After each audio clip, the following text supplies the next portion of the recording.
Football ലോകകപ്പ് കാലം എത്തുമ്പോൾ മനസ്സിലേക്ക് ഓടിയെത്തുന്നത് പഴയകാല ഓർമ്മകളാണ്.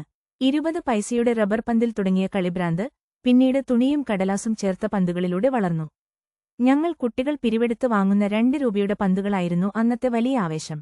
സൈന്യത്തിൽ ജോലി ചെയ്തിരുന്ന അച്ഛൻ സമ്മാനിച്ച 20 രൂപയുടെ ഫുട്ബോൾ ജീവിതത്തിലെ അവിസ്മരണീയമായ തുടക്കമായിരുന്നു. തുന്നൽ വിട്ട ആ പന്ത് തുന്നിക്കൂട്ടിയും പഞ്ചറായ ബ്ലാഡർ വെച്ചും ഞങ്ങൾ ഏറെക്കാലം കളിച്ചു. 1982 ലോകകപ്പിനെക്കുറിച്ച് വിംസി, ബാസി മലാപ്പറമ്പ് എന്നിവരുടെ വിവരണങ്ങളിലൂടെ Paolo Rossi, Altobelli, Dino Zoff, Rinat Dasayev, Lothar Matthaus തുടങ്ങിയ ഇതിഹാസങ്ങളെ ഭാവനയിൽ കണ്ടു. 1986 മെക്സിക്കോ ലോകകപ്പ് എത്തിയപ്പോൾ വീട്ടിൽ ആദ്യമായി ടെലിവിഷനെത്തി. ഉയരത്തിൽ ആന്റിന വെക്കാൻ നാട്ടുകാർ ഒത്തുകൂടിയതും 200ഓളം പേർ ചേർന്ന് ടിവിയിൽ കളി കണ്ട ആവേശവും ഇന്നലെ കഴിഞ്ഞതുപോലെ ഓർക്കുന്നു.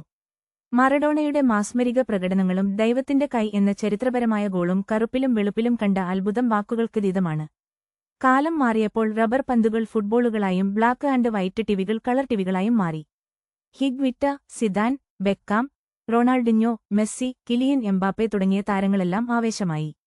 ജീവിതത്തിൽ പല ഉന്നത പദവികൾ വഹിക്കുമ്പോഴും ഫുട്ബോളിനോടുള്ള അഭിനിവേശം ഒട്ടും കുറഞ്ഞില്ല.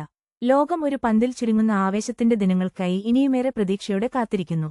കൂടുതൽ വാർത്തകൾക്കും വിശേഷങ്ങൾക്കുമായി ഈ ചാനൽ ഇപ്പോൾ തന്നെ സബ്സ്ക്രൈബ് ചെയ്യുക.